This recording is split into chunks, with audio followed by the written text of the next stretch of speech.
ugcina ufikile lapho ubuya khona, yakhumbula lapho ubuya khona? Yeah, no, ngifikile, ngigcine sengifikile. Okay, good. Yeah, ngilapha manje. Oh, okay. Yeah.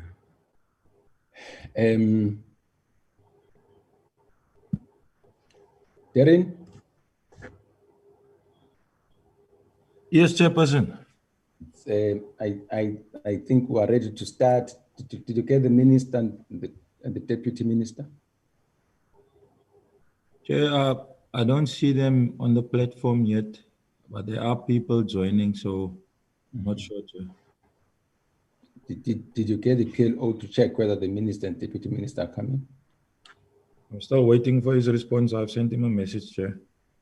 Let me just call him. Yeah, please. Good morning, Chair. Lebu here, the PLO. The minister is supposed to be joining. He's running 2 meetings at the same time. I'm just trying to get a hold of him. Okay.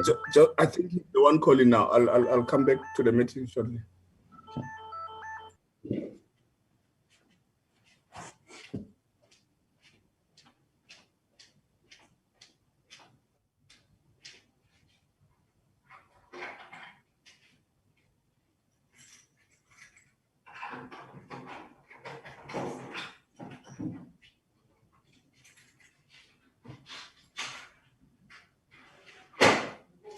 Yes, Minister. There's a meeting here. Meeting record.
Oral members were just trying to check whether the minister is joining us. According to the PLO, you are supposed to join us. Just give me a few minutes.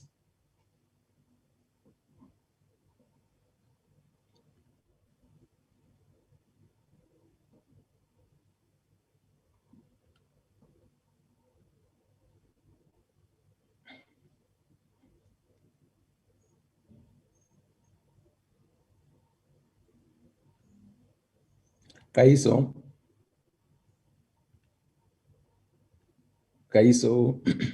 Aiche? Wawudlala ibhola or wawudlala irugby? Angidlalele i-Bucks encane. Oh, okay, Yeah. okay. Espringbok. Oh, okay, okay. Yeah. No, my ngiyazama iprovince ina at least i-team eyodwa khona ku professional.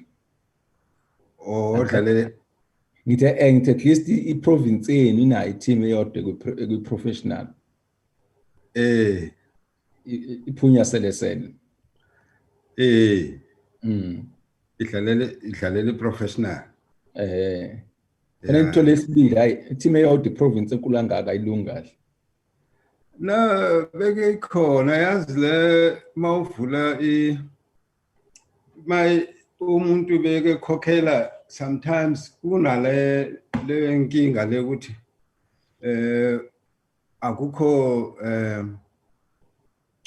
mentorship sometimes ku uyazi le sports le football nansika sports ayinayo i-organization efana nale yethu nami nawe le uthi uzawuthi lo make phuma makefa ngiyazi i-team izosoloke ikhona manje sinayo i-team le Eastern Free State Qwaqwa Stars Yeah, by the way, yeah. Bethlehem. And it was doing very well. You know, it's one-man ownership team, so now there will always be a struggle when a leader is messaging, you know. Yeah. Then and a lot of contestation, man. Benefits and all those things. Members are resigning here somewhere. It will take time before because stars. So it was always fine. So ukhuluma iqiniso ukuthi manje ufuneka siproduce at least beyond the Celtic, you know. Yeah. Darren? My apologies, Chair. Lebu? Yes. Yes, Chair. The minister is not available for now. As I had indicated, they are at the Kusile. It's a presidential visit. However, the SAA team, the full team is here. We have in the meeting the interim chairperson of the board and the interim CEO and the team of 3. They are in the meeting. I think the minister will join in when he finds time, but the full component of the SAA is here. And from the department, we have Malanchten, we have Nimashika. Okay, thanks, Lebu. I think we can start. Let me welcome the honorable members. Welcome Department of Public Enterprises, Team SAA led by the acting interim chairperson, Mr. Kleiner, and your team. Ladies and gentlemen, meet down the platform. We are meeting to deal with the Special Appropriation Bill 2021, which mainly today we are looking at the South African Airways. Mr. Kleiner, you will take us through the presentation. This is a response to the letter that we sent to the minister and to your good selves. So you'll take us through the presentation. But before we come to you, can I check any apologies, Darren? Yes, Chairperson. We received an apology from Ms. Ntlangwini, who was attending another committee meeting. Okay, that's fine. If others are coming during the meeting, you let us know. Okay. I think we can shoot straight to the presentation by South African Airways. Mr. Klein and your team are going to take us through. Let's see when you're going to get your wings again and fly. Mr. Cleaner? Chair, thank you very much. Good morning to yourself and the honorable members of the committee, and to the DPE and the SAA team. We truly appreciate an opportunity to engage with the committee. It is indeed an honor for us to respond to the questions. As you said, Chair, indeed we are responding to the invite and the specific questions that were posed to us. So you will see the presentation that we have will indeed be directed to those questions. We've tried to keep it as brief as possible.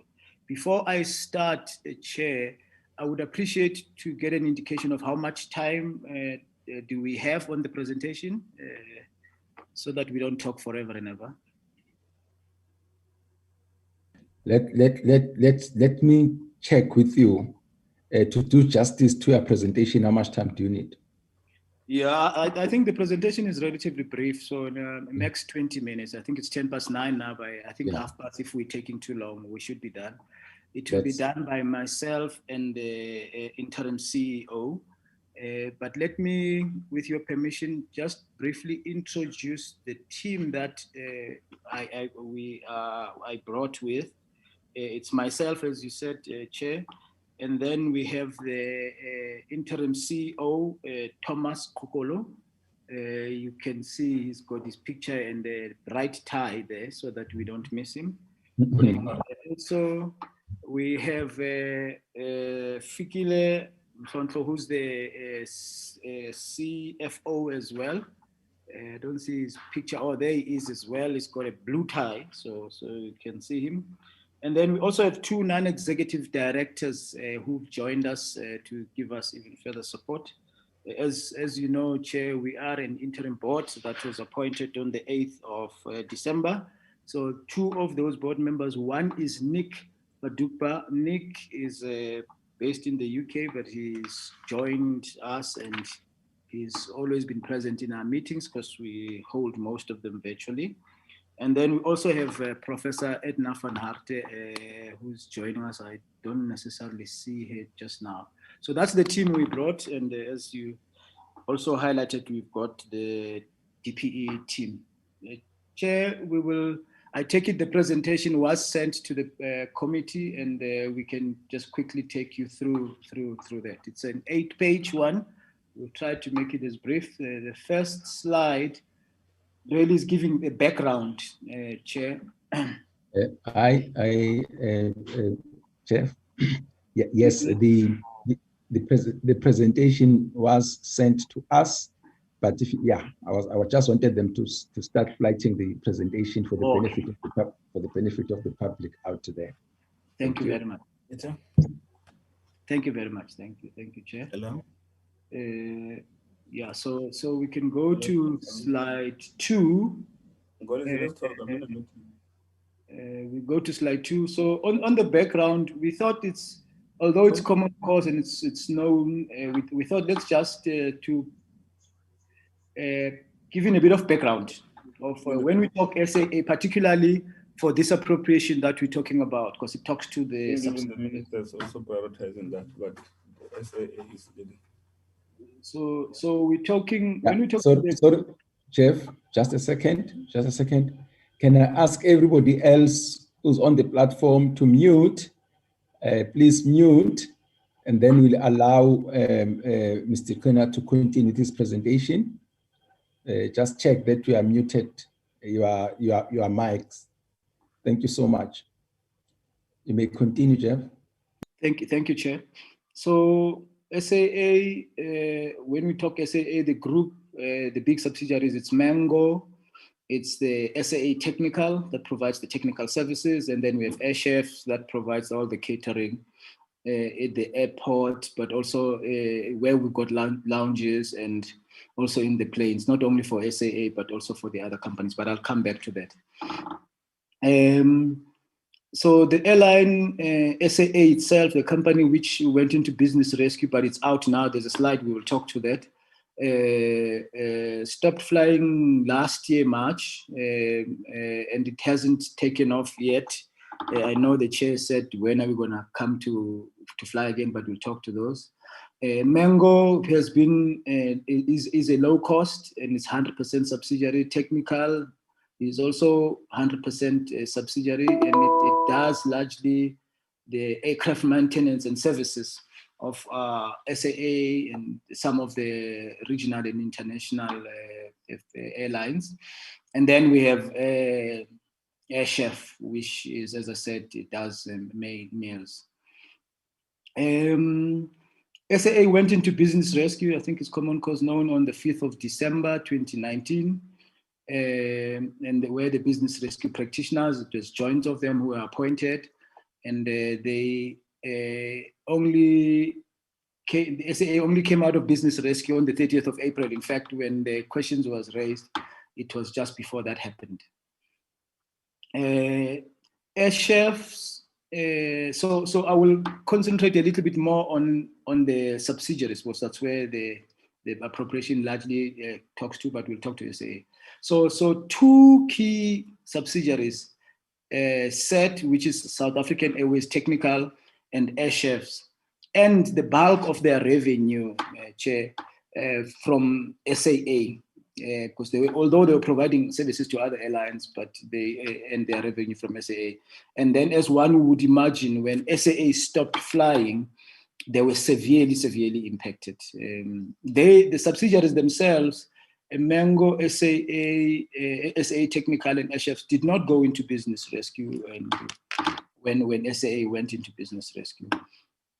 So when the 10.5 billion was requested, it was always clear that the 2.7 billion, that amount was earmarked and targeted for the subsidiaries. Because as I said, even though they were not in business rescue, but they, to a greater extent, relied on SAA, so they also impacted. But also, if you look at Mango as well, the pandemic, its operation was in fact affected. So it was against that background that it was clear that they also needed support to be able to restructure themselves and be able to respond to the market. So now, the next couple of slides, then, Chair, as I said, we've packaged them to respond to the questions as we received them. So if we go to slide 3, where we deal, the question was how the 2.7 has been reallocated. So just to confirm, so 2.7 was for the subsidiaries. So you'd see we've put in 2 tables. So there's one which says details. If you can go to the next slide, please, slide 3. I see it's not changed on the screen. I'm not driving the slides, Chair, so I'm not sure who's driving them. So if you can go to slide 3, please. Jeff, I think let's talk about pilots. Who's piloting the slides? I'm not sure. Oh, there we are. I'm not sure. In fact, I should know who's piloting the slides, because I'm not. We will talk about pilots, because we still have a problem with the pilots. I'm sure the CEO will talk about those. So thank you. So on slide 3, we've put in 2 tables, the one that says details and the one below. So the details, it's really demonstrating what was requested and approved. So 10.5 was approved, but only 7.8 was dispersed. But why 7.8? Because that related directly to SAA, South African Airways, which is the entity that was in business rescue.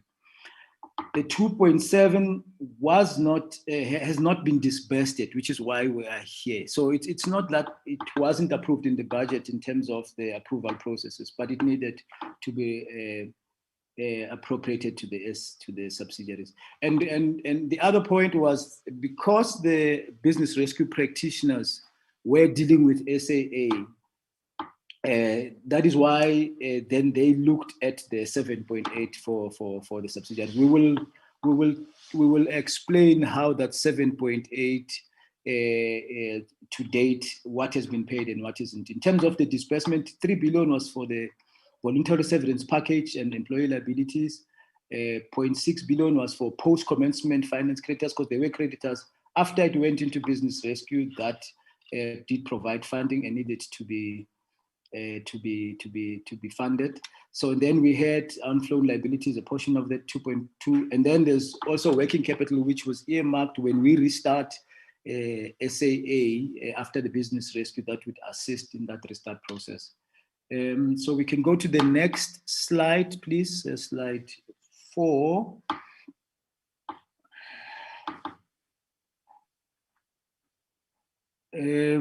So just to, because then the question was, how has this amount been, what's the expenditure? So of that, as I said, 2 billion is for voluntary settlement packages. That's the third bullet. And most of that has been settled, bar one part which we'll talk about in terms of the pilots. And then the 600 to the post-commencement creditors has been paid. And then you recall in the previous slide, I showed about 2.2 billion for unflown ticket liabilities. So to date, 800 has been paid because one of the other things that was thought it was appropriate to do is to use a voucher system so that as and when people then fly, we are able to honor that. And I know Mango for the local commuters, the SAA has been talking to them to see how they assist in that regard. So because not all the amounts have been settled yet, so there has been money that has been ring-fenced because some of these expenditures are going to be incurred, are going to be settled into the future. They've been incurred, are going to be settled into the future. So part of that 4.4 billion goes to some of the employee liabilities which have not been settled, and one of that part is the pilots. There's also unflown ticket liabilities because those are being settled over time.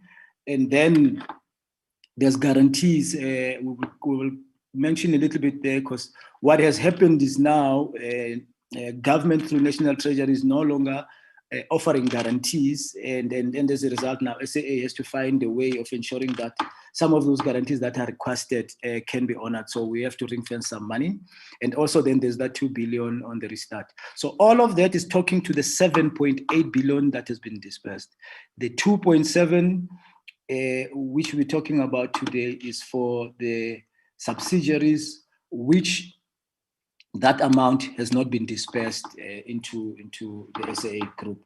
If we can go to slide 5, please. So the other question was then, what's the status of the business rescue plan?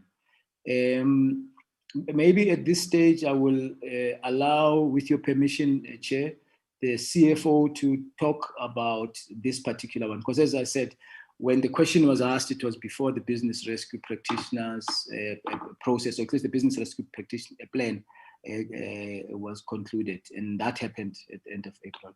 CEO, if you can just maybe talk to the slide, and then I'll come back. Thanks, please. Thank you, Chairperson, and greetings to the honorable members and all the stakeholders. Just to quickly give an update in terms of where we are in terms of our business rescue plan. As you are aware, that at the end of April, we basically completed the business rescue process. Where we are now is that some of the outcomes of that particular process are as follows. One of the big intention was to ensure there's liquidity and solvency. And we can confirm that where we are now, SAA is indeed liquid and solvent. Shareholder funding by appropriation of allocated funds to the proposed plan. 7.8 billion received to date, and there's about 3.5 billion, as the chair has already said, that will be received over a period of 3 years. The payment of secured lender debt that will go into the receivership, that will be definitely be paid over a period of 3 years as well. And then again, there was a proposal for the generally concurrent creditors who are not necessarily secured, and about 600 million to be transferred to the receivership as well over a period of 3 years to be able to come and service that particular debt as well.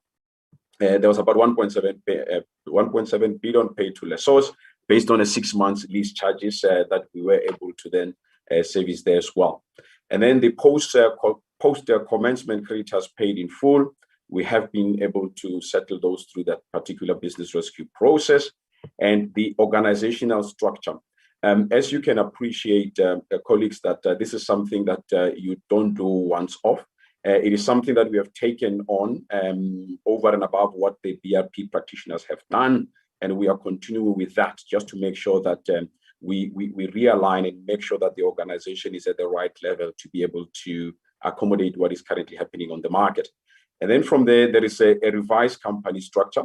We can confirm that initially when the BRP process started, we're at about 4,500 employees.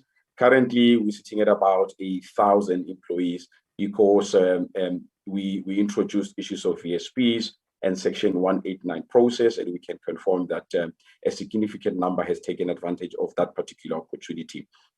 On the other side, as you are aware, and it's already asked that when are we getting back into the skies? The business rescue plan initially had proposed the resumption of flying at about July 2020. However, the impact of COVID-19 and the timing of the receipt of funding to address the plan has resulted in a later restart date.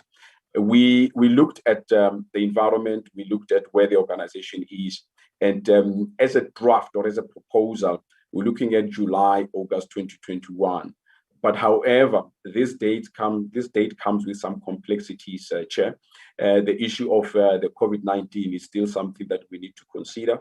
And now that we see possibility of getting into a third wave, that will possibly be a critical, factor in us getting back into the skies as well. And Chair, that as you have seen in the media as well, there is a complex matter that we are dealing with of pilots as well. We are busy negotiating with them. We are even meeting with them today to try and find an amicable solution to that.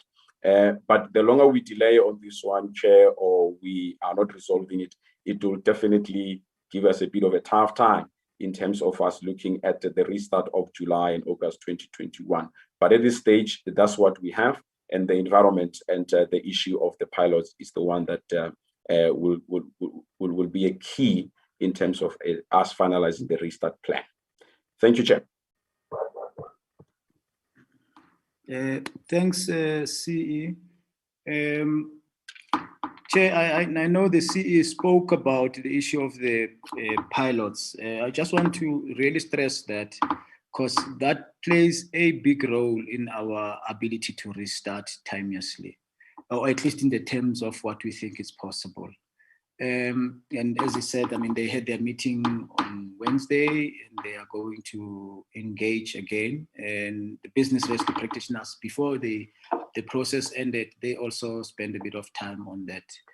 So it is important that we try and find a solution that will assist the new airline from restarting. And in the same light as the other employees did come to the party when there were options that were put on the table to ensure that everybody takes a little bit of a sacrifice so that we are indeed give the new airline a chance going forward.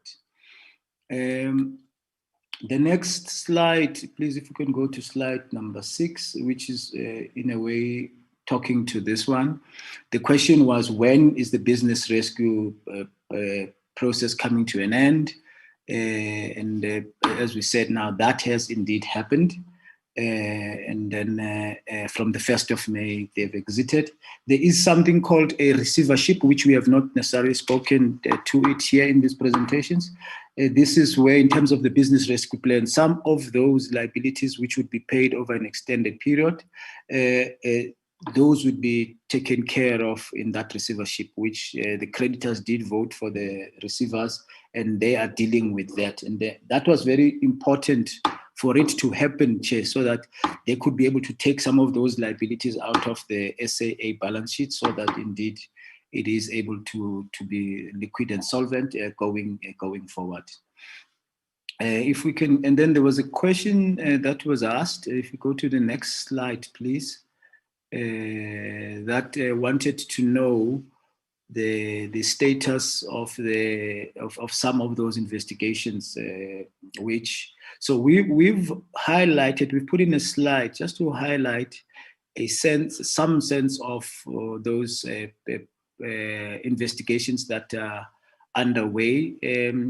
From the engagement which we've had as late as with the SAA legal and risk compliance. The information we have is that there's a lot of work that is happening to ensure that some of those cases that we've highlighted there do indeed receive that attention and they are followed through. A lot of things happened at the SAA, and it is important that the proper process of the law does indeed happen. So the SIU is getting full cooperation from the Legal and Risk and Compliance Unit, and we will continue ourselves as an interim board, and I would imagine and those that will take over from us will ensure that all of these cases are indeed followed through. I was advised that the SIU did present, I think, to SCOPA, to give a sense as well of where these cases are. So we've just highlighted, I won't go necessarily through all of them, but they are receiving their attention and that cooperation is happening. So then there was a next slide, I think it's the last slide, if you can go to the next slide, please. So what are the other final challenges? That's the last slide, Chair, from us. The challenges that we're facing is largely on the subsidiaries. They did not go into business rescue. They have not received the money. They've relied largely on SAA in terms of their business, particularly SET and AirChef. Mango has been flying, but also the pandemic has severely affected it. So the delay in them getting the 2.7 billion, Chair, has put their financial status in an extremely strenuous position, extremely strenuous. It's an understatement that I'm making. So it is the sooner they are able to access that, the better. I mean, there's always been technical problems why they couldn't access the money through the business rescue practitioners. Because in terms of the business rescue practitioners, even though there's money that have been ring-fenced, in terms of the process, they were not able to access the money directly. So that is one part. The other part, which going forward, as I indicated, the issue of the guarantees, but we've ring-fenced some of the money because now we have to deal with, in terms of SAA, they need to provide some guarantees as they proceed. So that's one part. That has an impact on the working capital, because when the working capital, that 2 billion, which is ring-fenced working capital that was put in place, we're not anticipating that indeed there'll be this, call it a squeeze on the guarantees. The issue of the pilots we've mentioned, Chair. So that's the direct response to the questions, Chair. I'm sure with your permission, then we'll be able to respond maybe to some of the other specific questions which maybe we have not directly addressed here. So thank you very much, Chair, for allowing us to present. I've gone through over by 3 minutes from the time I myself said, and I apologize for that. Thank you. No problem. Thank you, Jeff. CEO, do you have anything to add? Non-executive directors who are accompanying the board and management, anything to add? Thank you, yes, Chair, for the opportunity.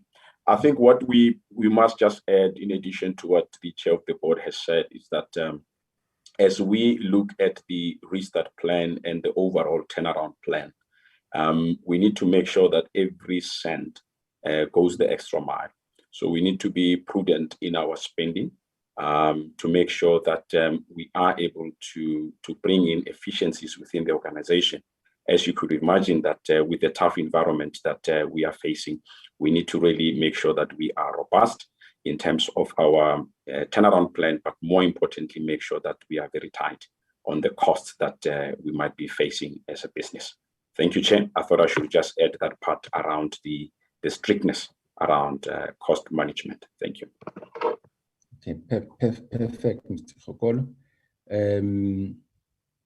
In the absence of any other additions, I'll go to the honorable members. Honorable members, can you indicate, how we do it? Those who would like to interact with the presentation, can I get your names? Matafa. Honorable Matafa. ISO. Honorable Kaiso. Any other taker? Okay, let's see. Let's start with Honorable Matafa. Thank you very much, Chair, for the opportunity. I will start firstly by acknowledging and thanking the board chair and the team for their responses to the questions from the committee. And I think to a large extent, this presentation covers most of the questions that we've been having for the previous sittings that we had, engagements and conversations with the entity.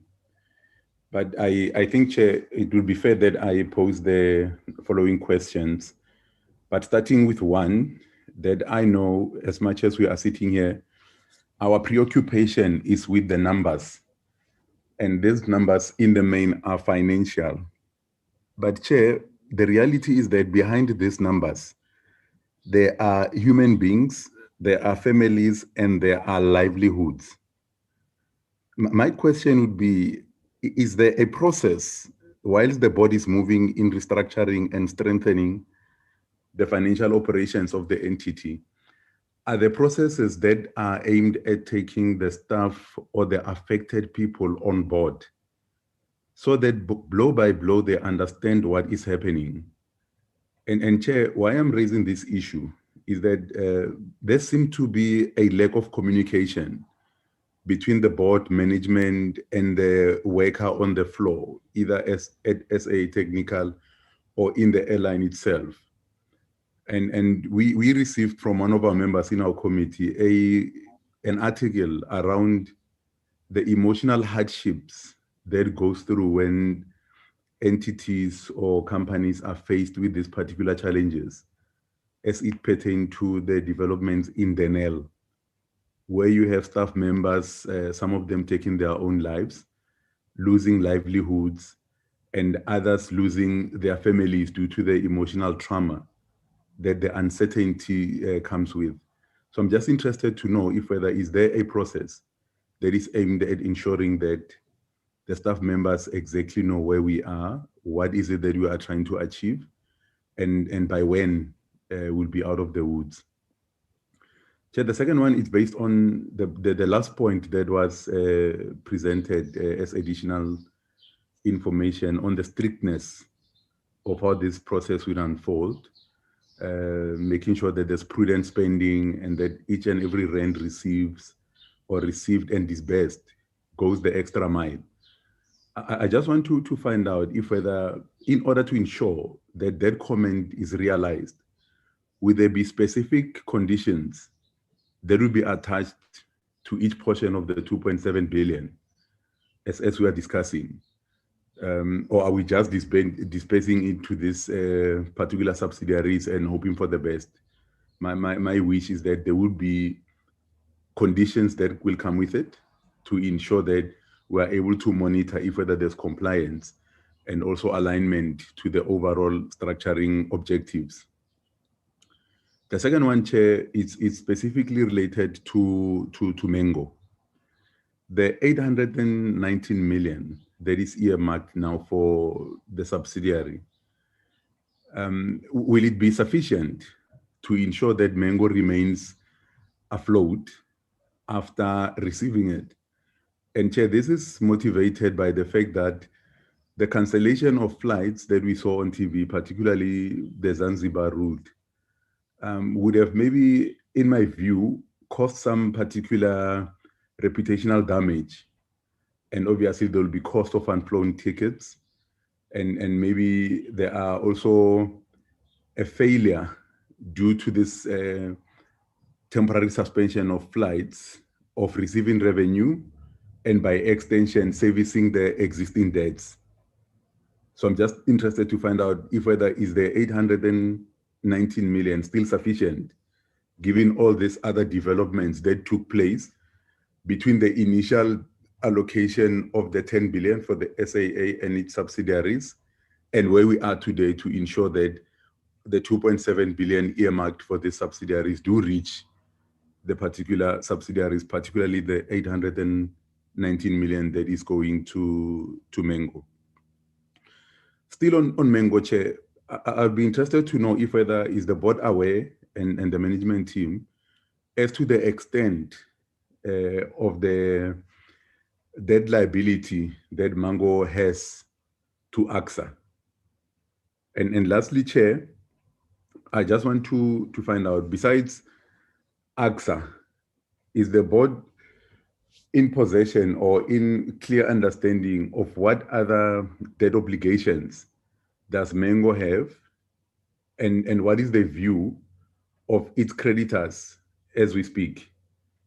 And I'm raising this, Chair, because if I remember correctly, and the team will advise me and correct me if I'm wrong, I think the reason that SA Express is in a process of liquidation is that one of its creditors approached the court and requested liquidation as a result of them feeling that SA Express might not be in a position to ensure that what is due to them is received and serviced as debt. So according to them, they thought that SA Express was insolvent, and the court agreed with them and granted that. Hence, I'm asking, Chair, on the state of creditors, who do we know? Are we aware? Are we engaging them? What is their attitude? And how are we likely to fare going forward, since this confusion around the 2.7 disbursed is now being resolved? Yeah, the other one, Chair, was on the reputational damage on Mango. I've touched on it, the financial implications that comes with it, but also it will be important to find out if whether will we be able to calculate in monetary terms how much that reputational damage might cost Mango, and as a result, how then are we planning to mitigate it, either through communications in the media, communications with stakeholders, creditors, and all those that are affected by this particular glitch of having financial liquidity and leading up to the grounding of certain routes. Let me pause there, Chair. If maybe there are other questions coming to mind, I will request if whether it's possible that we come for the second round. Thank you very much, Chair. I appreciate the opportunity to participate in the discussion. Thank you, Honorable Mathafa. We'll definitely get the second chance to come in. Can I request Honorable Kaiso? Thank you very much, Chair. And let me also appreciate the presentation made by the SAA team with the brief that they have given the committee around the SAA and trying to answer our questions that we have sent to them. I've tried to clarify other important areas during the presentation. Chair, if you would remember, it has always been our wish that all the state-owned entities do not collapse, because they form bulk of the recovery of our economy. So hence, as a committee, we have interest in seeing that now the SAA does take off the ground and be in a position also to can be able to boost the economy. So that is why we have an interest in ensuring that this SAA does not collapse. But one's experience or observation, Honorable Chair, was that, you know, when my colleague talked about the issue of retrenchment, when this issue of retrenchment happened, we have seen a number of, you know, bad workers underwent a very, you know, bad experience during these processes. And one experience that one has observed is that if these processes unfold, especially in the companies, various, workers were the first people to experience or to undergo a very brutal, exposure in their lives. They are the first target.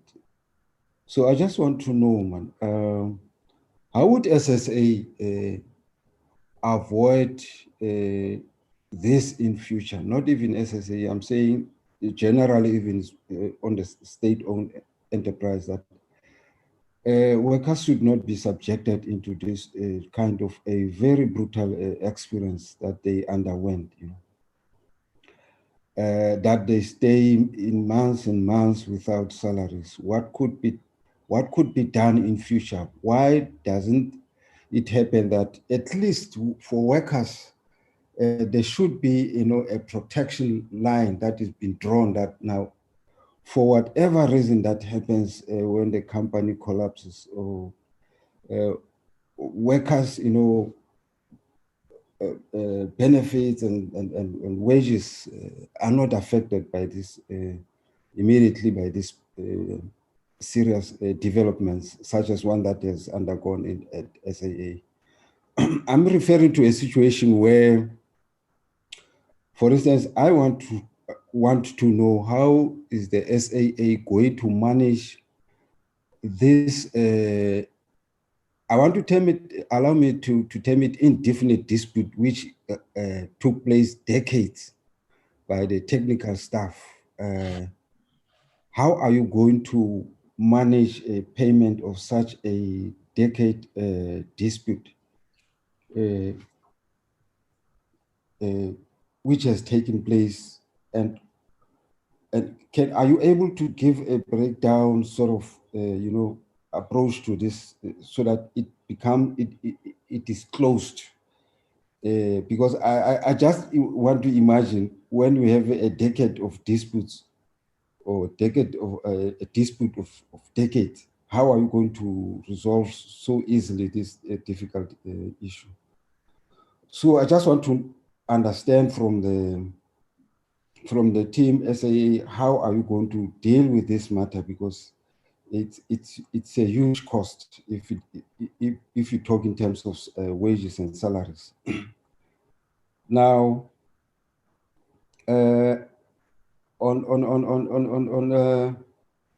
yes, of course, there was some process of engagement when declaring a section 189, if one is correct here. But then you can realize that a huge number of employees or workers have been retrenched. Now, what process is there that to assist those workers who will be retrenched through section 189? Are there processes such as reskilling put in place and, being considered as the company becoming, operating in a way that at least it recovers from its serious crisis problems that it's facing now? It's one of the questions that I wanted to respond to. Now, there are a number of various cases which have been referred to a special investigation unit to be looked at, and one of those cases it's an issue that yourself, SAA, you're trying to negotiate repayments of the money that was paid to a McKinsey. So I just want to know how much of that money is to be paid to McKinsey. It's one of the questions, Honorable Chair, that I wanted to ask. So now, Chair, let me pause. No, the last one was that my colleague has touched on it. I want to know of the 1.66 billion that you think you can live with for SSA, I mean, a Mango. Do you think that money, is it an enough amount that you won't come back to say you are again in trouble because of that reputational damage. Because we can see here you have there's a 1.66 billion rand you say you utilize for that. So I just want to know whether, aren't you going to come back and say the money is not enough again? Thank you very much, Honorable Chair. Thank you. Any other honorable member would like to come in? It's Matafa, Chair. Can I go for that second? Please do. Thank you very much, Chair. The one question that I just want to start with, it's just a question that just developed as I'm going through the presentation as made by the team, and it's something that maybe might be off tangent, is to find out if whether does the business rescue process generate IP, and if it does, who gets to control that IP, or who gets to own it?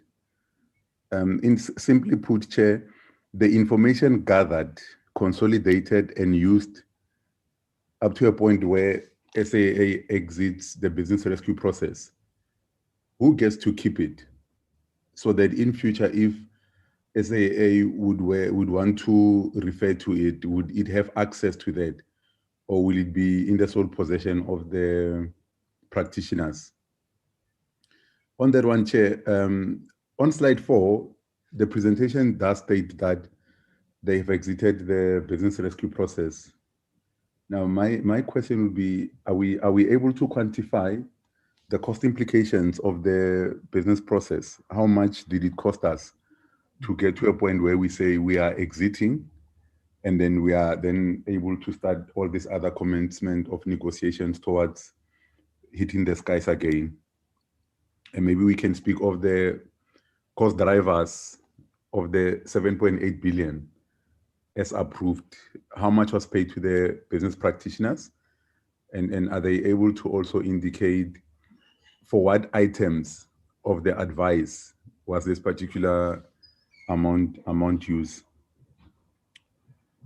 And the last one, Chair, is just on the reality as far as the aviation industry is concerned and the impact of the pandemic. Has the board factored the long-term sustainability plan? Because for me, Chair, it tells me that immediately SAA will hit the skies, it will not necessarily be able to move as many passengers as it used to at the time pre-COVID-19 pandemic. So now we're chartering into a territory where we're exiting the business rescue process, but at the time that the aviation industry is still trying to recover, and there are also travel bans in certain parts of the world. So my question would be, particularly considering the operational costs that are involved in running an airline on a regular basis, like the fixed costs that are there, will we be able to have a trajectory that puts us on a sustainable path? Or is it something that we'll start projecting or calculating whilst we are in operation and trying to normalize operations? And oh yeah, sorry, that was not the last one. The very last one is on a matter that was touched by Honorable Kaiso with regards to the protracted negotiations. And he's alluded to the point of the Pilots Association, and the presenter spoke to that as well. My question is, how is the interface between the cabin crew and the SA pilot negotiation process? I know, Chair, that these are two separate representatives of workers, but you read in the media that there will be an offer on the table, the cabin crew will accept this offer, and the SA pilot will be indifferent to the process. When the South African Pilot Association is busy engaging, where is the cabin crew association? And I'm not sure if whether is it possible that maybe going forward, a uniform approach is there in order to normalize negotiations. Chair, I'm raising this question with the rider that I understand these are two different associations, but there are instances where you find different unions bargaining in the same working space, but they are able to operate in unison and in some of a collaborative approach. Is there a chance that we can achieve that in the space of these two particular associations, probably representing different interests and different working groups? Let me pause there, Chair. I once again appreciate the opportunity to come back again in this meaningful discussion. Thank you so much, Chair. Thank you, Honorable Matafa. Honorable Taiso, in the absence of... hello? No, I'm covered for now. I'll come if it's necessary sometime. Okay, thank you. I think from my side, again, let me thank the chair of SAA and create the non-exec who are accompanying him, CEO and your team, and would like to wish you well as you try to deal with the challenges, ensuring that you take the SAA back to the skies. But before I add to the questions, I think I just want to stress this thing, chair of the board, the question of employees. And as you know, that no, they don't have any other means of survival. They've been part of SAA for years and so on. I think Honorable Matafa raises this question of communicating with them so that they know very well what is happening. But not just for the employees. I think the greater public is also very much interested in knowing what is happening at SAA, especially after the recapitalization that the people of South Africa through Parliament have put onto SAA. So would definitely require more communication from your side so that the South Africans know exactly where we stand, what is happening with their national airline. I think you should note that so that we all move in the same wavelength. Again, before the questions, I think it's very important for us to stress here, for the benefit of the public and for the benefit of the media, which is attending here, that there is no additional allocation that we are making today. The Special Appropriation Bill presented by the Minister on the budget, it's more of a technical thing from, excuse me, is more of a technical thing that we need to go through so that we are able to take some money to SA Technical and Mango, but from the 10.5 billion rand that has already been approved. So I'm stressing this so that tomorrow we don't wake up to the news which says that another bailout for SAA. We've dealt with this and we've communicated before. It has been the 10.5 billion rand. I just thought I needed to stress that for the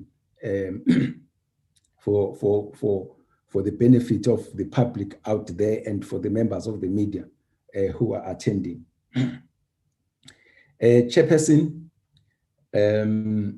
we'll still call you so that we can get the whole strategy that you are having of flying SAA in a sustainable way.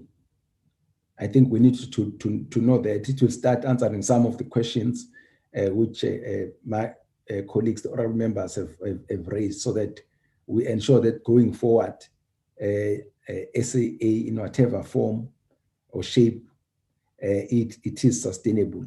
As I said, today we called you as part of us dealing with the Special Appropriation Bill 2021.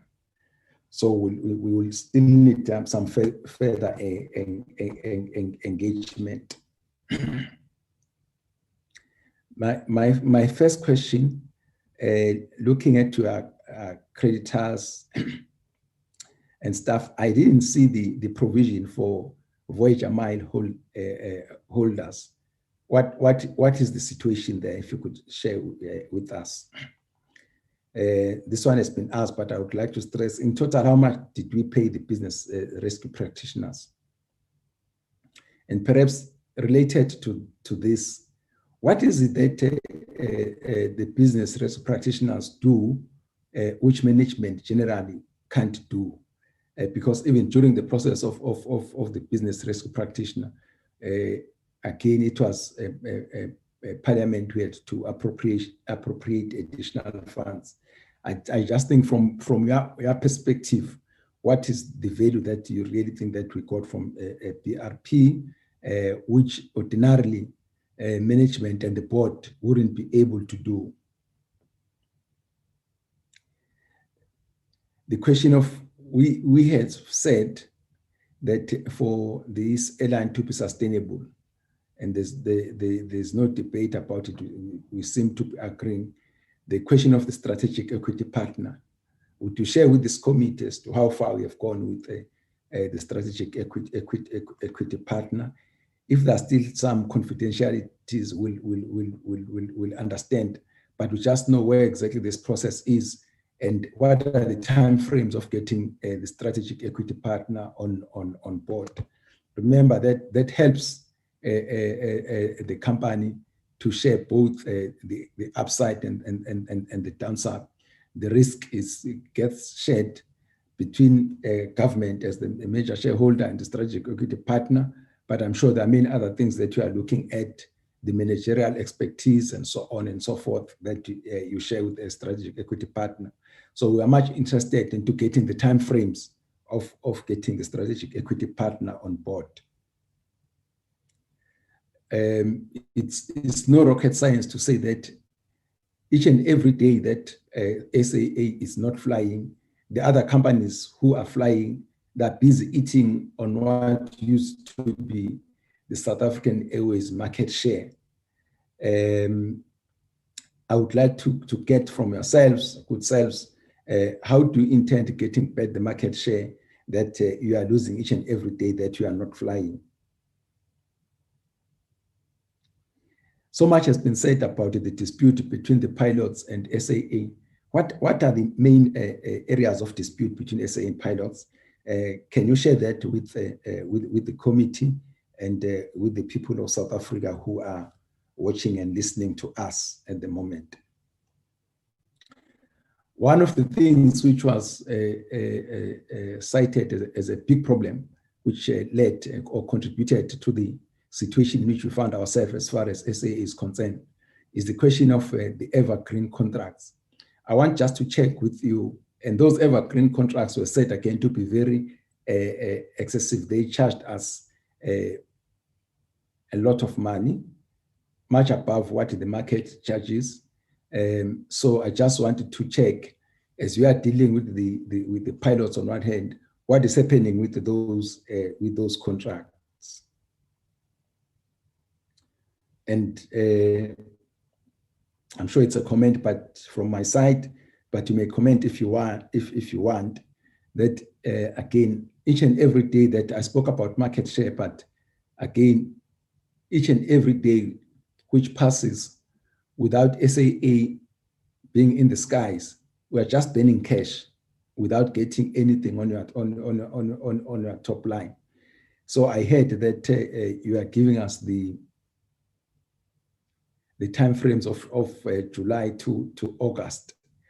I think you need to start working towards a firmer date during which you want to you start flying with all the things that are there. But I think domestic flying, it's there. It has picked up. You can see when you come to the airport, things have changed from what they used to be immediately after the reopening of flying. Now airports are busy, but what is conspicuous by its absence is the South African Airways tail. So the point that we are making is that each and every day which passes, we without SAA being in the skies, we are definitely burning cash. I would like to hear your comment. Honourable members, before I give back to the chair of the board, any other person would like to add something? Okay. Jeff, we're back to you. Please, can you please respond, and your team, you will direct as you wish as to who answers which question. We'll be listening in the meantime. Thank you very much. Thank you, Chair, and thanks to the honorable members for firstly taking interest in SAA Group. I think these questions do indeed demonstrate that interest, and we truly appreciate that. And thank you for offering us an opportunity to respond. Chair, you would appreciate some of these questions, even though they've been asked by different people, there's an element of overlap. So as I answer them, I might touch those, but we will make sure, I will ask the CEO to also keep tally that as I respond, that we do indeed respond to all the questions.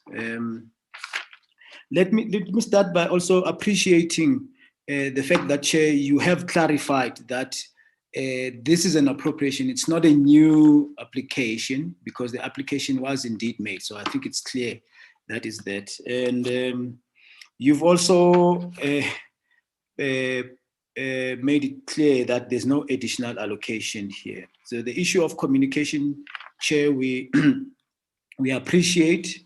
It has come up from the three of you who have asked questions.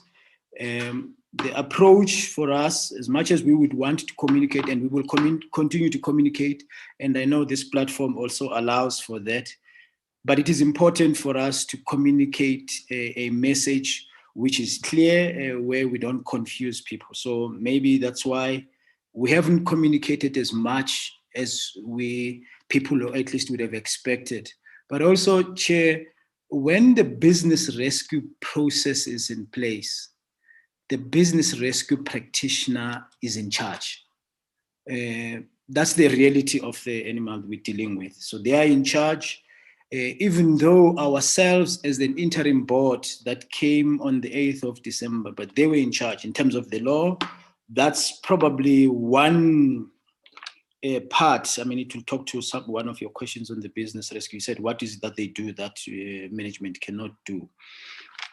So the law allows them to take charge of the company, regardless of the shareholders or management. They might collaborate with management. They might use management, which is in this case, to do certain things. But at the end of the day, they are the ones who are in charge. And that has been the situation, which is why we had not seen when we came in, whenever there was temptation for people to ask us what is the strategy and whatever, we couldn't do that until we are sure that they are indeed in charge.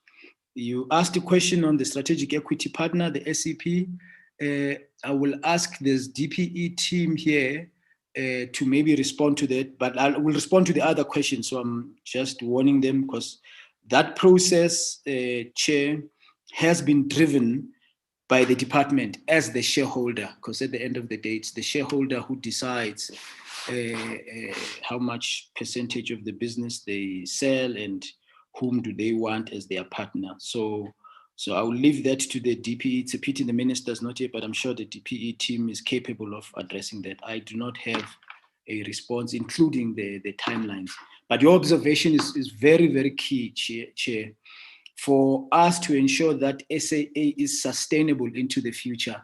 The role of the strategic equity partner is very key, especially when it's clear that the shareholder, being government, has said, we've put in so much money, we do not have any further money. And also you mentioned the issues of the technical abilities, the management capabilities and all of that. So those are very key. So for the sustainability of SAA as a company, the role of the strategic equity partner cannot be overemphasized. So, but the DPE, I'm sure they will respond directly in terms of the timelines. We do appreciate that there are indeed confidentialities, which yourself, Chair, has highlighted. But now let me come back to the questions that we will deal with. On how much the BRP has cost us, I will ask the Chief Financial Officer to tell us in due course, because he's calculating the numbers. There's a number which you asked on the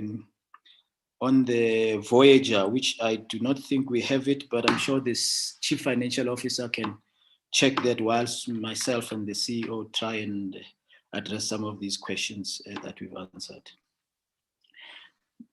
Chair, the issue of employees is very important, and it's one part which, for us, as at least as the interim board, has been very close to our heart. It is indeed not right when you see how the people go through the pain that have gone through, and I wish I had an easier answer to that. The CEO did indicate that there were about 4,000 SAA employees, and presently we left with about just under 1,000, but not all 1,000 are in the SAA, because almost about 200 of those will be going through the train and layoff scheme.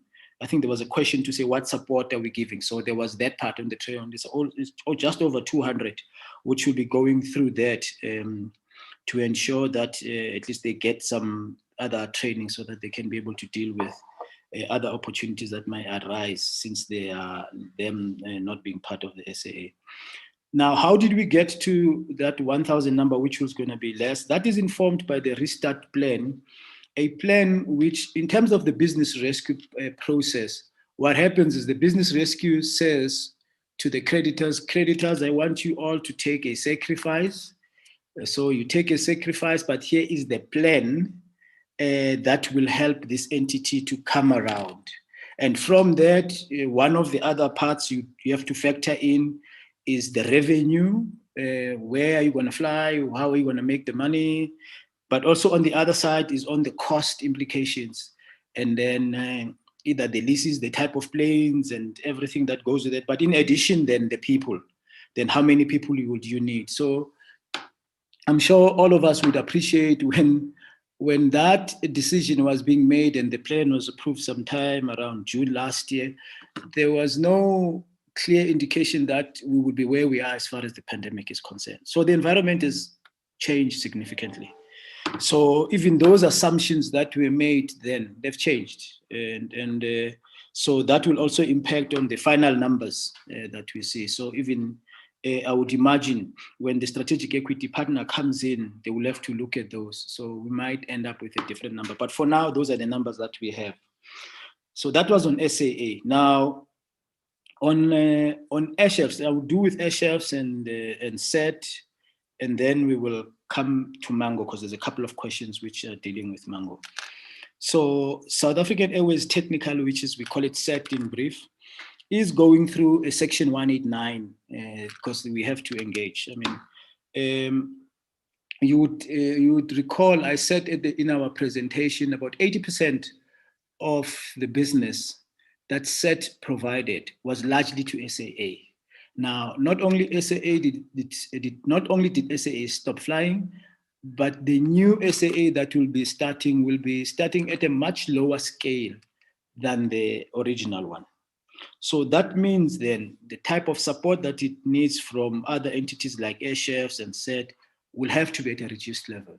But also overlaying that, as much as we are seeing some coming back of other airlines, but even the other international and or local airlines are finding it difficult to operate at these levels. So that means also their frequencies and the level of activity is not at the same levels as it was in the past. So we'll see that. So that means then that impacts on South African Airways Technical, which is why they're going through a Section 189, which has been published, and that engagement. And unfortunately, our labor laws does indeed allow for a proper engagement. So they're starting that process. So they needed to get all the proper approvals from the shareholder, and that they've gotten. And they're going through that process. That's one. That's on airchef. So that's where the engagement is going. I'll come back to the issue of them not getting their full salaries and all of this in the past.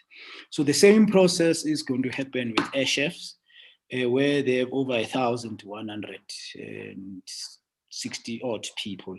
So as the same, the bulk of the business was with SAA, but also the international flights have been affected severely. And also we've seen, I mean, a number of countries not allowing travelers to go into their countries. That has infected that. So the Section 189 for those two entities is, in fact, for SET has started, for Airshafts will start, to ensure that then there's a proper, call it a somehow humane way of dealing with a reduction of staff numbers in line with our labor laws. Now, the issue of these employees not being paid in the past has to some extent not only been because of the points I've made, the reliance to SAA largely, but also the ability for them to access this money that you are talking about here, the appropriation, because you needed that money to ensure that you're able to restructure them. We had thought when we came that that money would have flown by now, and that continued delay and them not being able to generate sufficient revenue has resulted in them not being able to be, at least them being the employees, not being able to be paid. It is not a pleasant situation. It's been the one which has stressed this board, interim as it is, very severely. We've looked at different options, looking at bridge finance and whatever, to try and find that. And to a large extent, we've not been as successful as we had thought we would have been. And that has resulted in this situation, which was not pleasant to anyone, where the employees do not get their full pay or they get part of their pay, which is set in SAA. And it's not something that we as a board derived any joy in. That is why we tried from all corners, talking to National Treasury, DPE and everyone, to try and see, even the business rescue practitioners, whether is there any way in which, whilst we're trying to sort out or regularize this through this appropriation, can we indeed get to that? But we are here now, and we have not had that money flowing. So that's why the financials of these entities have been so severely stressed. I want to leave Mango last because there's a couple of them, because that one is a bit of a difficult one which we look at. In terms of what can we do into the future to ensure that the employees do not experience what they have. One is when, especially when we're looking at SAA, when we're looking at the restart, what we're trying to do is to ensure that the number of people that will be requested to do the job is packed at the right level, so that you do not have the issue then where you have too many people and then suddenly now you're not able to pay them. Naturally, that final determination, the role of the strategic equity partner will be key. So, but it's for us to ensure that we pack that. But the comfort is we do have labor laws which allow us to do that. Now, what we will find difficult to can firm up is to say, what we're predicting into the future, can it indeed happen? I mean, we obviously, when you do a business plan, you try and ensure that you put all the scenarios in place. One big part, which is in the macros level, which is a bit of a concern, which is really none of us have anticipated it to go through this. Hopefully with the vaccination process starting, especially phase 2, that will help, is this role of the pandemic. We've seen how the other countries have been impacted by this, and that has an impact in the level of travel, which ordinarily would have seen in the past, where now the issues of looking at your borders to ensure that you limit the level of travel. So that unknown makes it even more difficult for us to do this. I'll come back to that when we talk about Mango as well. The disputes, and I think Honorable Matafa has mentioned it, and Honorable Kaisov mentioned it in different parts. The dispute with the pilots, and I think yourself, Chair, has also mentioned it. What are the areas of dispute? The areas of dispute, it's simple, it's money, Chair. I wish that there could be a better way of me putting it. It's money. It's how much the pilots feel they should get as a result of this restructuring. Obviously, SAA has a different view and the pilots have a different view. we have, as the CE in that slide, which he was explaining, the bulk of the other employees, we have reached agreement, well, through the business rescue practitioners, because they were the ones who were driving the process. There's agreement reached. And to a large extent, it's only the pilots that have not been agreed on. And one other part is, but there's this agreement which they've had, that long-standing agreement that they've had, which had given them some privileges, which has made it a bit tricky and difficult for the airline to try and reach an agreement. The management, as I said, had now that the business rescue process is completed, now it came back now to the executives to deal with it. So they had the first round, and they are going to have another round of negotiations. And we are not close yet, Chair, where I can say this dispute will be resolved by this. Now, my point as the chair of SAA interim, as it might be, is that it is only fair that everyone takes a bit of sacrifice if we want to ensure that we want to have a sustainable airline going forward. Because at this stage, it's a bit difficult for us to say we are at that point. So a simple answer is the issue of how much should they be paid vis-a-vis that. There was a point to say, is there an issue where there can be collaboration between the different unions, cabin crew and SA pilots?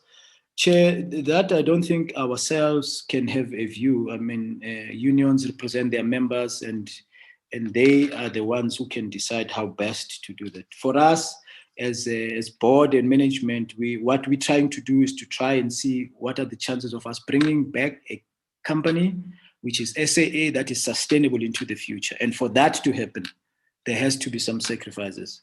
You yourself, Chair, said a government has approved over 10.5 billion rands into this, and which the taxpayers has put in. So it's for us to see how best we ensure that that money is used. And now, if all of it just goes to one set of stakeholders, it becomes a bit, not all of it, if the majority of it goes to one set of stakeholders to the detriment of others, it makes it difficult to that. So, but we'll allow the process of the negotiations with the executives to continue. Hopefully we will find each other and be able to resolve that, because the pilots, as we know, they are key in the flying of the airline. And but it must be also remembered, they are also a stakeholder which falls under the employees of the airline. So I'll leave it at that, Chair. Maybe let me pause so that the CFO, as I said, I will come back to Mengo. We're not dodging the Mengo questions because there's a couple of them.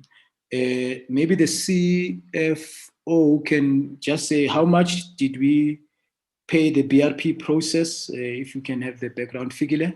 Do you have the information, please? Yes, Chair, I do have the information. It's a total of 231 million. Included in there are various consultants and lawyers. The actual amount to BRP is 78 million. So the total sum is 231 million.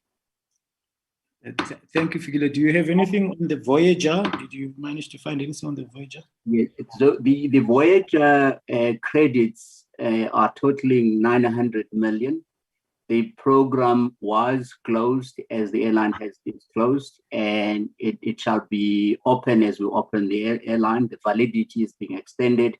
It has been overall factored in when the application was made for funding as one of the creditors within the airline. Thank you very much. Thanks, Figile. So, Chair, there's a question on does the BRP generate an IP and can it be kept? So the BRP process, at the end, what you end up with is a business plan going forward, a plan which then the company can use going forward. That's the plan which executive is looking at, but now factoring in the new dynamics that have come in because of the environment has changed. So that process led to a plan which the creditors approved to say, okay, we as creditors will be able to take a haircut, but we know that there's a plan that will come into place that will give the opportunity, the business an opportunity to survive. So that's what we've ended up with, and then the executive is looking into that, and maybe it's at this point. Maybe I'll ask the CE if you could give maybe just at high level, what is it that we are looking at in terms of the environment? Obviously, I'm sure you'd be sensitive to some of the confidentiality because of the nature of the business we're in. But maybe give a sense, now that we're at the plan, what are we looking at so that we prepare it going forward? Thanks. Yeah, thank you, Chairperson. And I must make a comment and, appreciate the questions that have been asked, specifically that relates to the concerns around the well-being of employees. And I must say that something that we don't take lightly. We are doing our best to make sure that we minimize the negative impact as well. And more importantly, just in addition to what the chair had said, that we are ramping up communication as we've been this is a few weeks that now we are fully running the organization. We take the note from the chair in terms of communication and making sure that we engage adequately. Chair, you asked a very good question around the market share. It is true that the longer we are not taking our space in the market, competitors are eating into that. You would appreciate as well that I would like to share as much details as possible around some of the tactics that we'll develop. But this is our competitive advantage that we would like to keep as close to our chest as possible. But for the benefit of the public, I think it is important just to highlight at a high level what we are looking at. We're looking at the lease agreements as well in terms of the kind of agreements that you enter into. They can be very costly because they can be fixed on a monthly basis, on an annual basis, and they can eat a lot into your bottom line. That's one of the areas that we're looking at. Other things that we're looking at is also using the expertise and the brand that we've built around the cargo space as well, and being able to leverage some of the routes in the continent using our cargo expertise. So that's something that we are looking at as well. And also, Chair, we need to be very cautious and careful in how we select our routes that we are going to take on. If you're not aware, our plan is that in the first 2 years, at least we are at a domestic and regional level. So that we can, push more momentum to see if we can consider some of the profitable routes internationally. But Chair, our standing point is at the stance that we need to engage only in profitable routes. If any route is not going to be profitable, it will need to take a strong business case for us to really enter into that, especially when we're trying to make the most out of the market that we currently have. And also, Chair, some of the things we need to look at is around issues of, the infrastructure that we have, the kind of planes that we have. Do we need to reconfigure them in terms of the seating arrangements within to see if we can be able to maximize what the market offers us as well?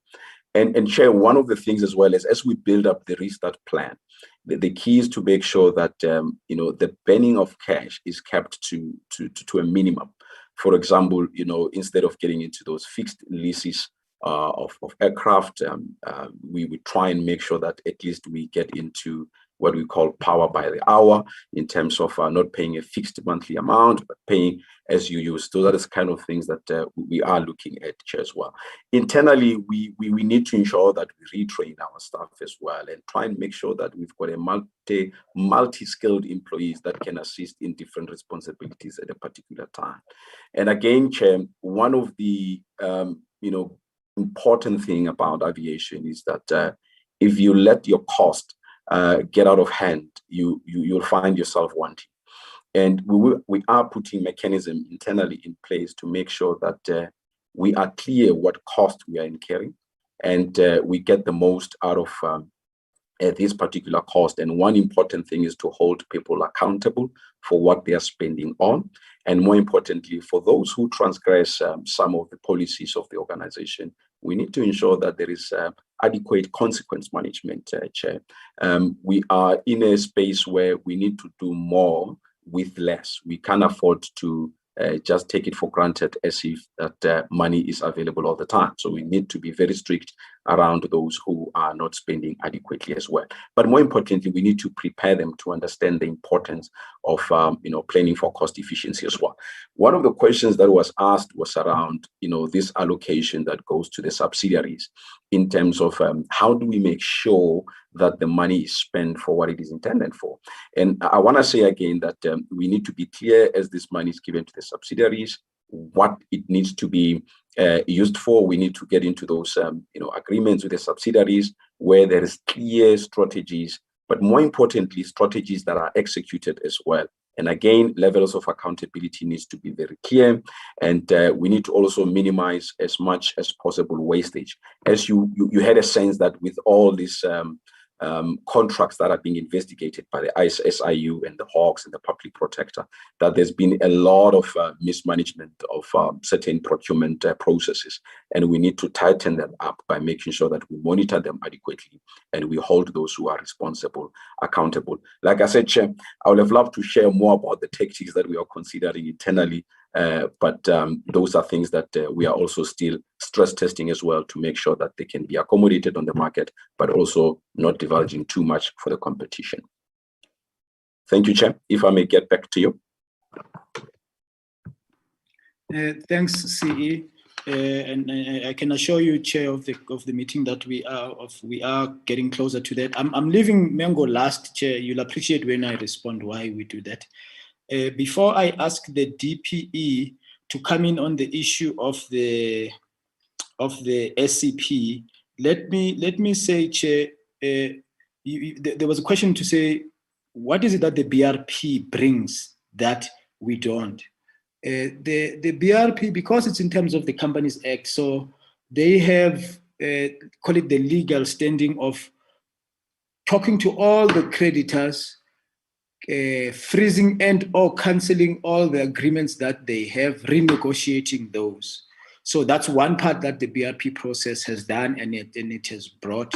And in fact, what we can do, I don't have access to it here, but we can share that with the committee. They do, in fact, they did in the past produced a report, because they are required in terms of the law to report to CPIC in terms of to what they call the affected stakeholders, what they've done and what they've achieved to date. So we can send that to the committee as well, so that the committee has sight of that. So most, if not all, the agreements, at least to our knowledge, have been renegotiated. So there was a question to say, then, do we still have those evergreen contracts? To our understanding, we don't, because all of those, the new SAA that is coming in, it's coming in almost, not 100%, almost on a new clean slate. So we are not anticipating that there should be evergreen contracts that should be in existence that we don't know about. But I'm sure as the executive now is doing the takeover, they would look at those. Naturally, we do not want contracts that will actually put us back to where we want to be, because the whole idea was to give SAA a chance going forward. Let me, with your permission, Chair, ask the CFO to come back and talk about there was a question on how much is money specifically on McKinsey, and then after that I'll ask DPE to come in, and then after DPE, then Chair, I will address the Mengo questions. CFO. Thank you, Chair. The amount that had been paid to McKinsey for consulting work was 10 million, which they offered to repay back after the processes within the Zondo Commission. Having done that, there was a contestation from SAA as to whether an element of interest ought not to be factored on the amount.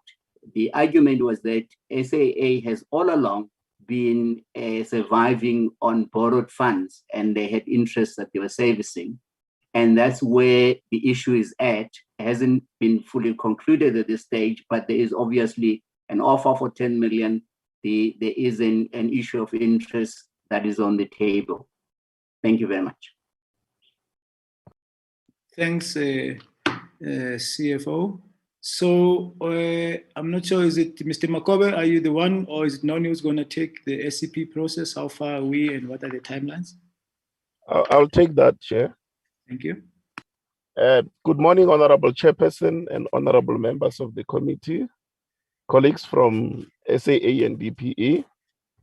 My name is Menashton Makobe. I'm the DDG of Legal and Governance at the department. Indeed, the shareholder is responsible for the SCP process. It is a shareholder reserved matter. There has been a lot of progress that has been made in that regard. We are in the final discussions with the SCP, and we are confident of finalizing the process very soon. And we acknowledge, Chairperson, as you said, that the process of SCP is critical for the future sustainability of SAA.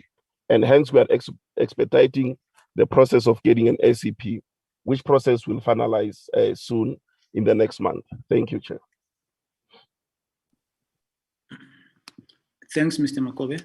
Chair, let me come to Mengo, because I think that's the last set of questions that we have, at least from our side, as I was checking when people were answering and helping me answer here. So, Chair, to say Mengo is in a dire state is an understatement. Indeed, the grounding of Mengo, which we saw a couple of weeks ago, has impacted its reputation, and has made it quite challenging for it as it continues to fly into the future. So Mengo restarted flying immediately when there was a bit of opening, and during that period, the numbers were not at least at the levels which they thought they would be. And so that means they've been burning cash. And I think there was also a question of saying, for as long as we're not flying, are we not burning cash? I think that was the question on SAA. Indeed, I mean, once you have access to these big machines, because they are not very cheap to maintain, I've come to realize if you fly them, even if it's half empty or 3/4 full, you are indeed not flying them at a sustainable level. So we've seen the creditors of Mengo being nervous. Others are willing to work with us, but others have been very nervous, and I understand, because it's not only Mengo, but it's that whole industry. And the number of those creditors, some of them are government-owned, like AXA is one of them, but others are private. So the management team of Mengo is talking to them, but to say, Chair, everything is well in Mengo, that will be a misrepresentation of facts. It's not, Chair.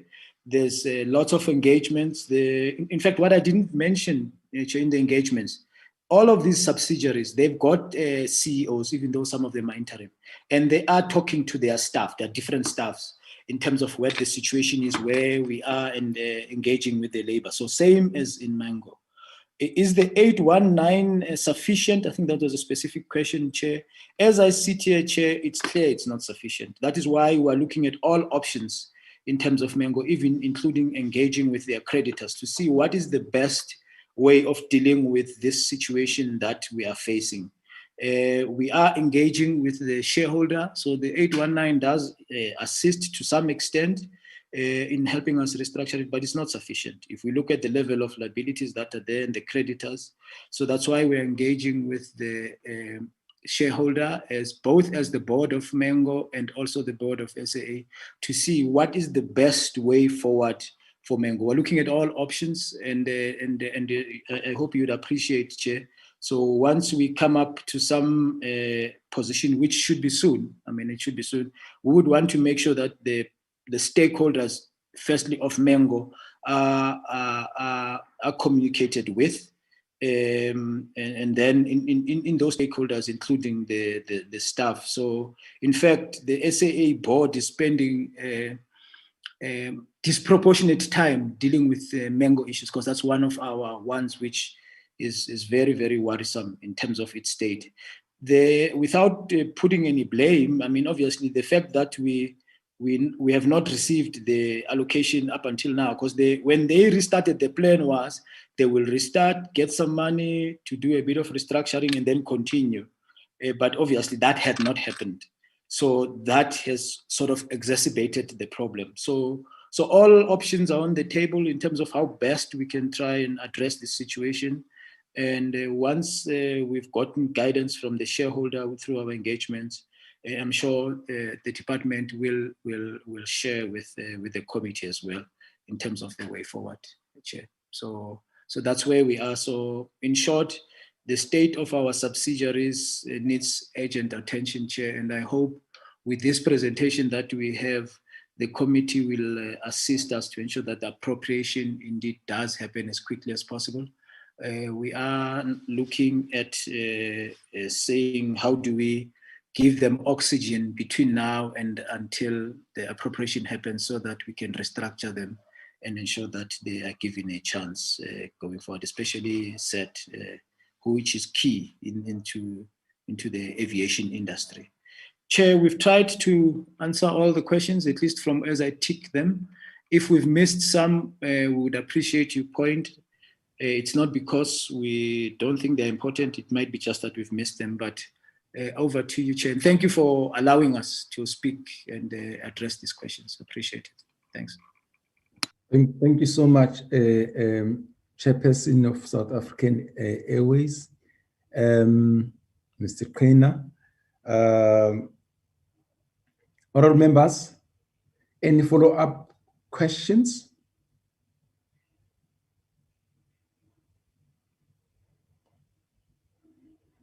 Yes or no, honourable members?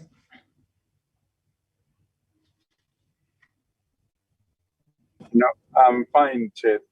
I'm fine, Chair. Thank you. Thank you.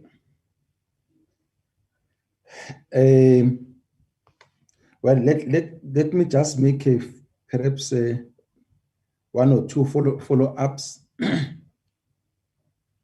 I just want to check with DPE mainly. Are we looking at SEP Strategic Equity Partners at our subsidiaries, that is both Mango and SA Tech? What is the position? What is the position there? While we are still on the subsidiaries, SA Technical. I think what is also very important, as I think during our presentation, Chair, you said you also provide some of these services to other airlines. I think SAT being the more important of the two. So I think from our side, it's very important that the skill which resides there should not be lost, because I think it's very important. I think one day we're told about our aircrafts which are being flown to somewhere in the Middle East to be maintained. I think that will take a big competitive advantage for the country if we do that. If we have lost some of these skills, I think it's very important that we maintain what we have and we continue throwing some skills there, because it's the skill that we can give out even if we are not flying. I just thought I needed to make that that point. And two, you must always remember that when you talk to us, you are talking to the lawmakers. Why I'm saying that is that when we come out of certain processes, for instance, from the BRP process, you might have observed, say, certain things which perhaps if the law were to be amended to accommodate them, then you share those things with us as lawmakers, either through your minister, but even directly to us. I'm just saying that it's very important that when we come out of these processes, there are some lessons learned and some areas that perhaps we think that in the act, as we are talking to the lawmakers, are the things that we need to attend to. I'm just being general, but I'm prompted by the BRP thing to say perhaps if the law were to say this and so on after having learned these things, because I think from our side, we would like a win-win type of a situation when we come out of these processes. But it will be interesting to get from you as people who are closer to the game to say perhaps we need to do certain things differently. Lastly, I think I'll come to that one as I close, but can I allow you to respond, DPE Chair? Thank you. Thank you, Chairpersons. The discussions with the SAP are at a very sensitive stage. We are actually finalizing the details and the nature of the interest with the SAP with regard to the SAA group and the subsidiaries.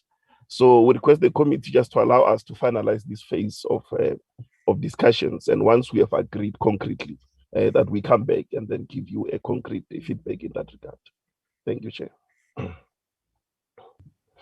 Thanks, Mr. Makobe, for that.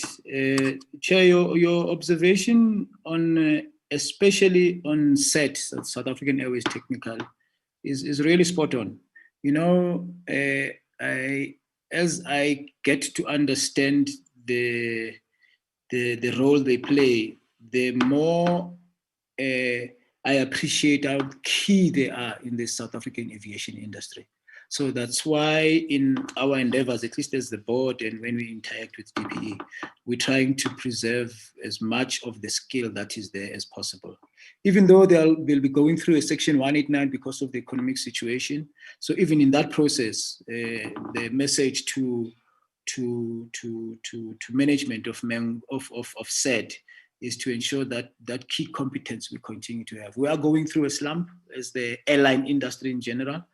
But there are other parties, call it players in the industry, who are very reliant on South African Airways Technical. And in fact, if you look in the sub-Saharan Africa, it is one of those key ones which have got that skill in terms of really maintaining and repairing some of these airlines. So we will do our utmost best to see whether, and I think the allocation that will come for SET will go a long way in trying to address this as they do their 189 and as we try and also catch up on some of their unpaid salaries that will come from that.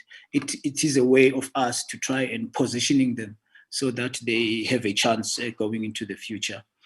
We will take up the point on the lawmakers. You are lawmakers, and in fact, there's lots of lessons to be learned by having the business rescue process for state-owned entities. It's different, Chair, the business rescue. It has been an eye-opener for me. I've been exposed to some BRPs, but in a different part, and this one has been different.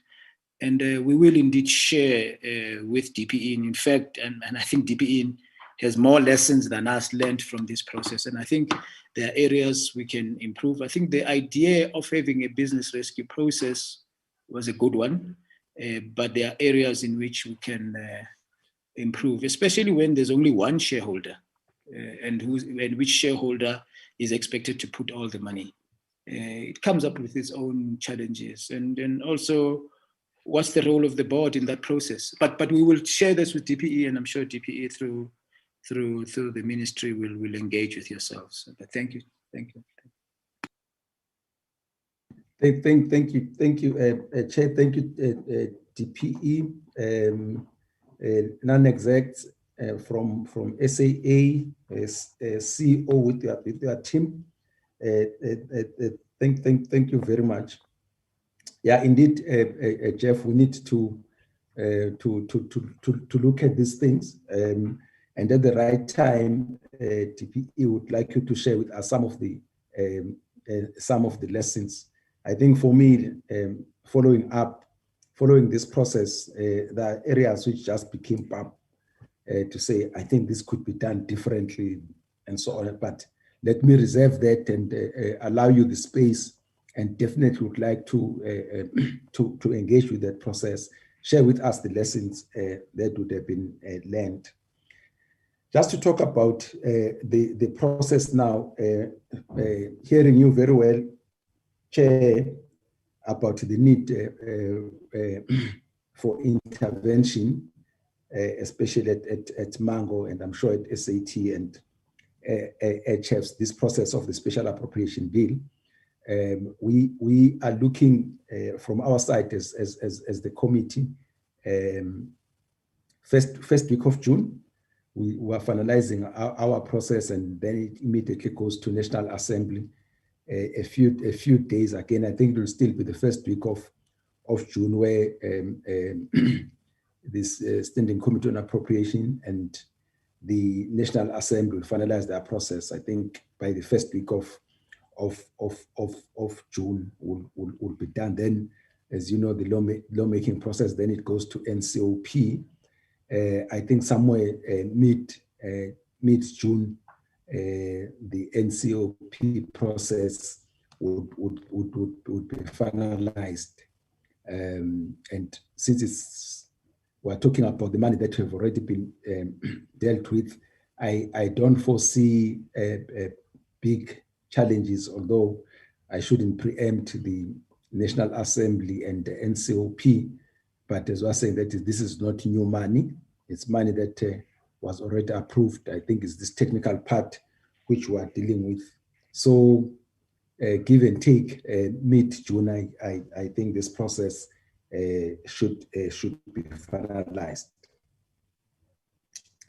I think it was a worthwhile engagement, and we appreciate your preparation for the committee. As I said, that our interaction today was mainly around the Special Appropriation Bill, but again, to ensure that we get to know and we don't get things when you approach the committee when there should be some recapitalization. We would like to get the fuller picture of the airline, especially again after the finalization of the process of the SEP, so that we'll know what type of an SEP that we are getting on board and what type of value the people of South Africa were getting from the process. I'm sure we'll still engage in future. But yeah, I think this brings us to the end of this part of the agenda, and thank you very much. You may decide to stay, but I think you have got a lot of work to do to ensure that we were on the sky, not on the ground. We can excuse you and your team as we continue with our agenda. But thank you very much. Thank you, Chair. Thanks to the honorable members for giving us an opportunity. It's truly appreciated. And once more, we appreciate your interest in SAA, and thanks for your support. Have a good day. Thanks. Thank you. Darren? Yes, Chairperson. We are now on the announcements. Hearing announcements from your side. Yes, Chairperson. I received an apology from Ms. Digale while the meeting was in process. Thank you. And then number two, we received a request from the Minister of Higher Education that we postpone our meeting that was initially scheduled for Tuesday. So we are going to try and request permission from the Chief Whip to meet next Friday with the Department of Higher Education. Yeah, please just for sake of completeness, Darren, just share with the honorable members the reason that the Minister of Higher Education and Training advanced for a request for postponement of our engagement. You know, it's the busy time in Parliament now. But yes, please. Yes, Chair. The Minister has a long-standing prior engagement with SCOPA in the morning, and then also the Minister is required to present the budget vote for science and technology in the National Assembly. So it's definitely not available. Yeah. So, all members, yeah, I think that talks to the being a very busy schedule for Parliament, and especially for the ministers at this time of the year. Any other? No. That's it, Chairperson. So on Tuesday, do we have a meeting? Yes, Chair. We've got agriculture on Tuesday. At what time? Same time, 9 o'clock. Yeah. Okay. Okay. Remember, they were supposed to be two, so that's why I'm just trying to clarify. On Tuesday, our members were having a meeting with agriculture at 9 o'clock. Okay. Thank you very much. I think this takes us to the end of this meeting. Thank you, Darren, for arranging the meeting, and the meeting stands adjourned. Thank you very much, Chair. Siyabonga. Thank you, Chairperson. Thank you, Matafa. Thank you, Kaiso. Thank you, Dipuo. Thank you, members. Thank you.